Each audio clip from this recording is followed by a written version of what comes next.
মানুষ যখন একা থাকে তখন সে নিজের থেকেও প্রিয়জনদের কথা বেশি মনে করে।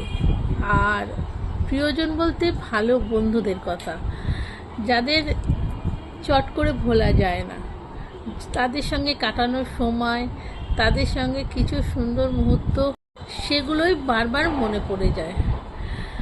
গুড আফটারনুন বন্ধুরা, সকলে কেমন আছেন? শুভ দুপুর। আজ রবিবার, ছুটির দিন, সকলেই হয়তো ব্যস্ত জমিয়ে খাওয়া দাওয়া করার জন্যে। আমি মহুয়া চলে এসেছি দুপুরের শুভেচ্ছা জানাবার জন্যে। যাই হোক, আমার এখনও খাওয়া দাওয়া হয়নি। আজ আমি বেশি কিছু রান্না করিনি, সামান্য অল্প করে রান্না করেছি। আজ দুপুরের মেনুতে মাছের ঝোল, ভাত আর একটা সবজি দেখাচ্ছি। পটল আলু কুমড়ো দিয়ে ছক্কা মতন করেছি।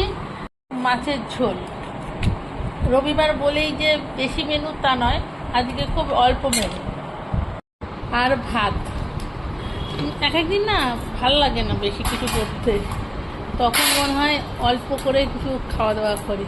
যাই হোক, দুপুরে খেয়ে নিই, আপনারাও খেয়ে নিন।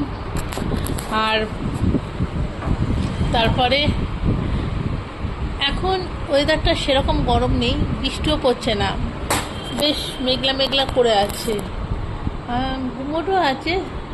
তাই খাওয়া দাওয়া করে একটু রবিবারে একটু রেস্ট নিয়ে নিন, তাহলে পরে আবার কথা হবে। ভালো থাকবেন, সবাইকে ভালো রাখবেন ও আর সুস্থ থাকবেন। আমার ভিডিওগুলো কেমন লাগে একটু প্লিজ জানাবেন।